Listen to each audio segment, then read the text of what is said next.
उत्तर प्रदेश की योगी सरकार जहां भ्रष्टाचार को लेकर कहती है जीरो टॉलरेंस की बात करती है, वहीं पर आपको बता दें इस वक्त से जो एक स्वास्थ्य विभाग में भ्रष्टाचार की खबर सामने आ रही है, जिसको लेकर के हमारे साथ में सन कंपनी के डायरेक्टर हैं रविकांत तिवारी, जिनका कहना है कि किस तरीके से जो डिस्क्वालीफाइड कंपनीज़ हैं उसके ऊपर चिकित्सा शिक्षा विभाग मेहरबान है और उनके डिस्क्वालीफाई होने के बावजूद किस तरह से उनको टेंडर मिल रहा है और उनके ऊपर जिम्मेदार हैं, मेहरबान है। आइए सीधे रुख करते हैं, उनसे जानते हैं कि किस तरीके का मामला है जो लगातार वो पत्राचार कर रहे हैं, जहाँ पर वह अधिकारियों से लेकर के उप मुख्यमंत्री ब्रजेश पाठक तक पत्र सौंप चुके हैं। आखिरकार क्या है मामला, रविकांत जी बताइए, किस तरह का जो है भ्रष्टाचार का आरोप आप जो विभाग के ऊपर लगा रहे हैं, किस तरह से है, क्या है पूरा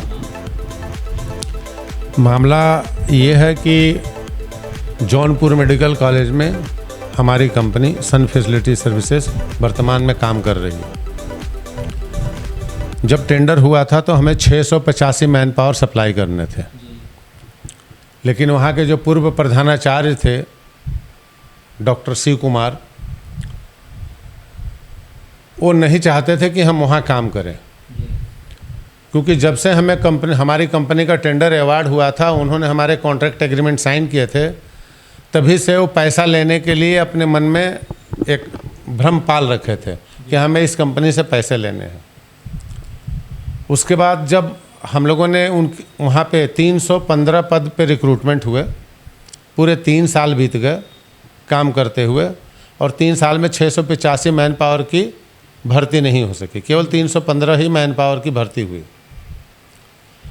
और जब मैन पावर की भर्ती हो गई तो हमसे बार बार पैसे लेने की बात करते थे कि इतना पैसा दीजिए पर मैन पावर।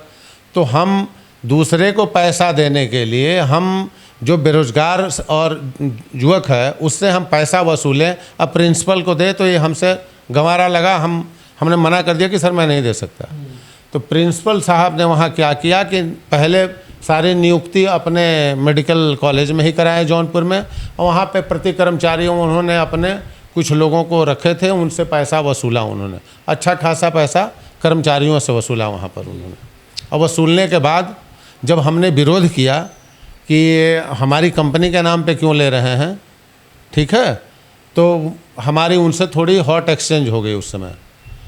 अगर पैसा लेना आप स्वयं अपनी जिम्मेदारी पे लीजिए, हमारी कंपनी हमारी एजेंसी को क्यों बदनाम कर रहे हैं। लेकिन वो माने नहीं, उनका कार्य जारी रहा। लेकिन हम लोग चूँकि सेवा प्रदाता कंपनी है, सरकार के अधीन काम करना होता है, तो इसलिए मैंने मामले को तुल नहीं दिया, ठीक है। लेकिन फिर भी उन्होंने, जब हमारी हॉट एक्सचेंज हुई उनसे, तो उन्होंने हमारे ऊपर फर्जी आरोप लगा कि इन्होंने हमें जान से मारने की धमकी दी है, और जिसके सिवा उन्होंने जान से मारने की धमकी की बात की थी, उस अधिकारी से हमारी आज तक कभी कोई बात ही नहीं हुई थी, ठीक है। इस मैटर को सॉल्व कर लिया गया था, लेकिन डॉक्टर शिव कुमार के मन में हमेशा ये रहता था कि इन्होंने हमारी इंसल्ट की है। तो जैसे मेरा 3 साल का कॉन्ट्रैक्ट पूरा हुआ, उन्होंने टेंडर आमंत्रित किया, और टेंडर आमंत्रित करने के बाद 3 ऐसे कंपनियों को उन्होंने सिलेक्ट किया जिसके पास ना तो अनुभव था, वो सिविल का काम करते थे, लोग सिविल मेंटेनेंस का काम करते थे, मैन पावर के काम में उनका ज़्यादा अनुभव नहीं था। तो उन्होंने 3 ऐसे कंपनियों को सिलेक्ट कर लिया, और सिलेक्ट करने के बाद उन्होंने रन L1 के माध्यम से एक कंपनी है भारतीय सिक्योरिटी गार्ड सर्विसेज, ये प्रयागराज या इलाहाबाद की कंपनी है, प्रयागराज है या बनारस की कंपनी है, ठीक है, उसको इन्होंने टेक्निकली सिलेक्ट कर लिया। और जब सिलेक्ट किया तब हमें मालूम चला कि उसके पास अनुभव नहीं है, तो मैंने शिकायत दर्ज की, और शिकायत सबको की। मैंने प्रिंसिपल सेक्रेटरी को की, चिकित्सा शिक्षा विभाग को, उसके बाद मैंने माननीय मंत्री जी से भी, उप मुख्यमंत्री जी से भी मैंने की, जो चिकित्सा शिक्षा के मंत्री हैं उनसे भी शिकायत की, DG मेडिकल एजुकेशन जो वर्तमान में किंजल सिंह है, मैंने उनसे भी की। मैं कई बार किंजल मैम से मिलने के लिए मैं गया, लेकिन उनके पास समय न होने के कारण उन्होंने हमें समय नहीं दे पाई, उनसे हमारी मुलाकात नहीं हुई। लेकिन उन्होंने एप्लीकेशन को रिसीव करा दिया, और वहाँ डॉक्टर राहुल सैनी थे उनके नोडल अफसर, उनको मैंने पूरी बात बता दी। बताने के बाद मैं चला आया। वही कंपनी, जिस कंपनी को इन्होंने बिड अवार्ड किया, उसी सर्टिफिकेट को लगाते हुए कौशाम्बी मेडिकल कॉलेज में उसी कंपनी ने बिड पार्टिसिपेट किया, और जब कौशाम्बी मेडिकल कॉलेज में उन्होंने टेंडर पार्टिसिपेट किया तो उसकी डॉक्यूमेंट की जांच हुई तो उसके सारे फर्जी प्रमाण पत्र निकले। जितने भी उसने तकनीकी बिड में लगा रखे थे, पोर्टल पर लोड कर रखे थे, वो सारे फर्जी निकले। उसी फर्जी प्रमाण पत्र के आधार पे लिखा fake experience certificate, fake contract agreement, fake certificate लगाने के आधार पे कौशाम्बी मेडिकल कॉलेज के प्रिंसिपल ने उस कंपनी को, भारतीय सिक्योरिटी गार्ड कंपनी को टेक्निकली डिस्क्वालीफाई कर दिया। ठीक है।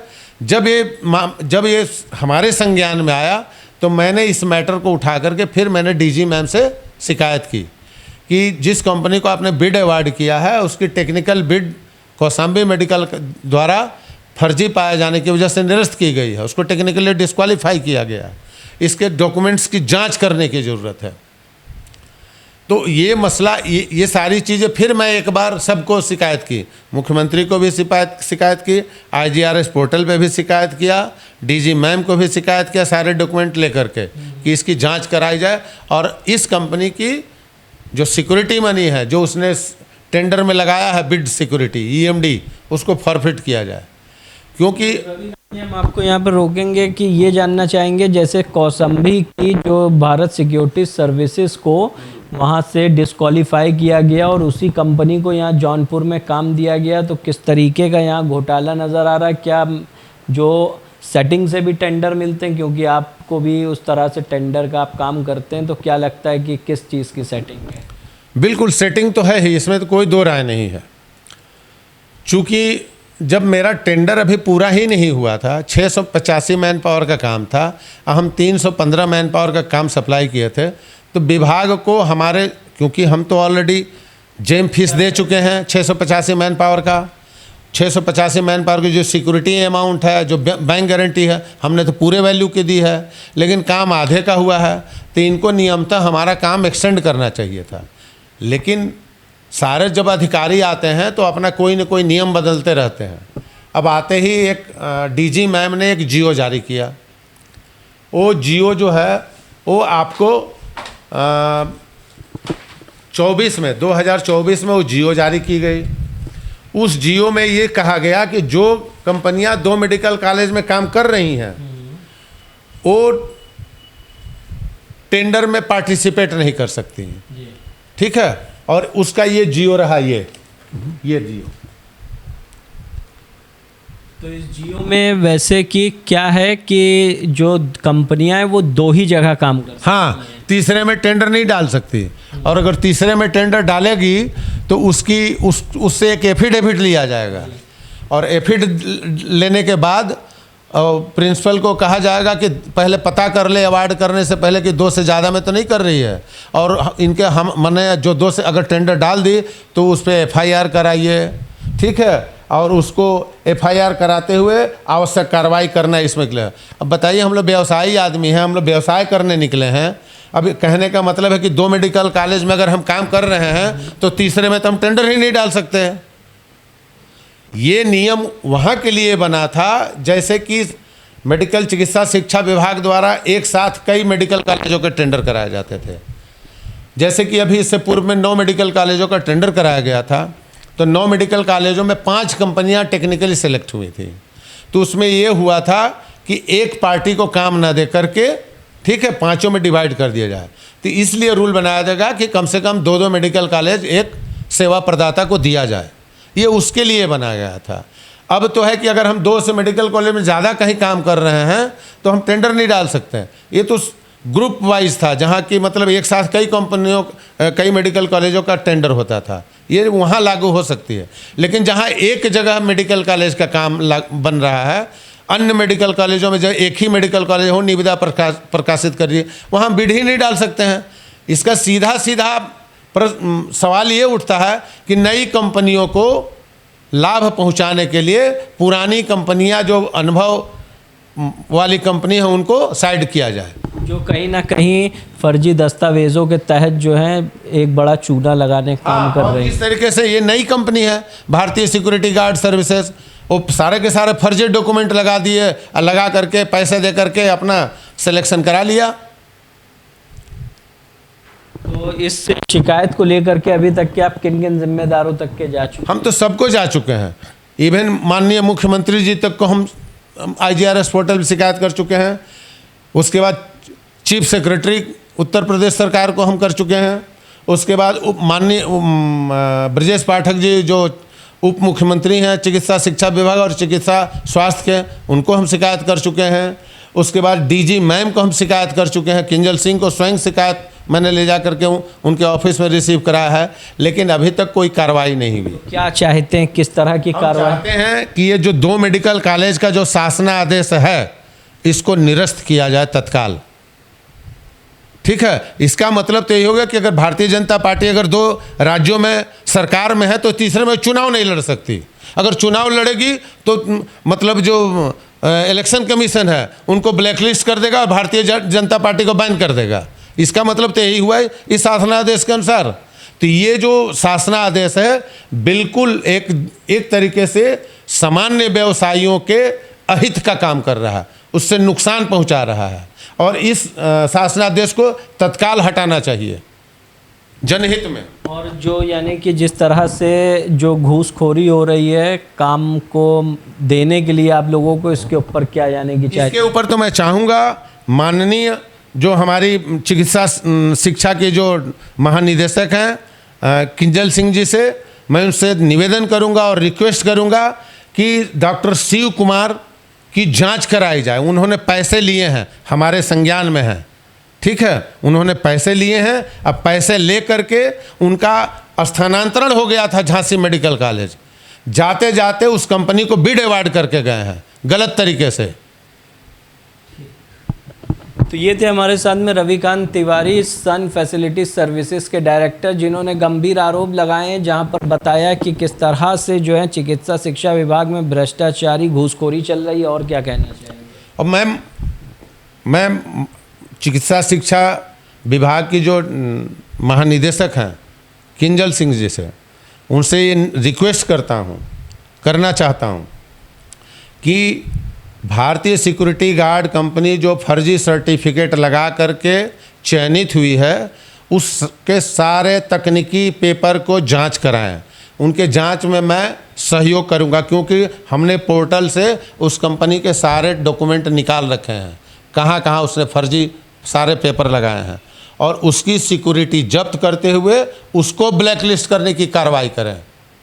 न कि हम लोग 2 मेडिकल कॉलेज में काम कर रहे हैं तो तीसरे में हम जा नहीं सकते हैं। इस शासनादेश को निरस्त करें, और अगर निरस्त नहीं हुआ तो मैं उत्तर प्रदेश के जितने भी सेवा प्रदाता कंपनी हैं सबको सामूहिक रूप से कहूँगा कि इस शासनादेश के खिलाफ हाई कोर्ट में अपील करेंगे हम लोग।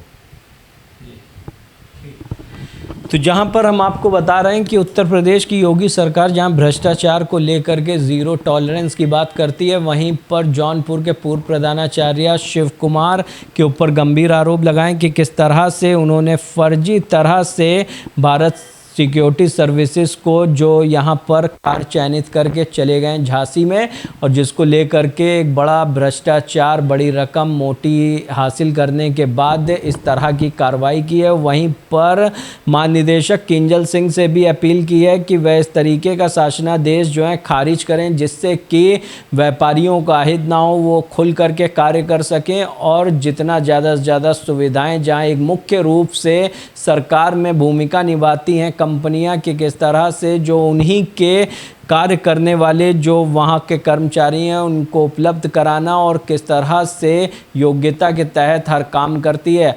और वहीं पर इन्होंने ये भी बताया है कि चिकित्सा शिक्षा विभाग में भ्रष्टाचारी घूसखोरी चरम पर चल रही है, जिसकी शिकायत ये मुख्यमंत्री ब्रजेश पाठक से भी कर चुके हैं, मुख्यमंत्री योगी आदित्यनाथ के IGRS पर। अब देखने वाली बात यह है कि किस तरह से किंजल सिंह महानिदेशक चिकित्सा शिक्षा विभाग की इसके ऊपर कार्रवाई करती हैं, या इसी तरह से लिए ये लड़ाई चलती रहेगी और टालमटोली होती रहेगी। वहीं पर इस शासनादेश को लेकर के जहां पर गंभीर आरोप भी लगाए, कंपनी सिर्फ 2 ही मेडिकल कॉलेजों में कार्य कर सकती है और सभी कंपनियों को एकत्र कर हाई कोर्ट में अपील भी करेंगे ताकि उनके अधिकार उनको मिल सकें। आप देखते रहिए हंगामा टाइम्स न्यूज़। सहयोगी प्रदीप के साथ मैं अमित कश्यप, लखनऊ से।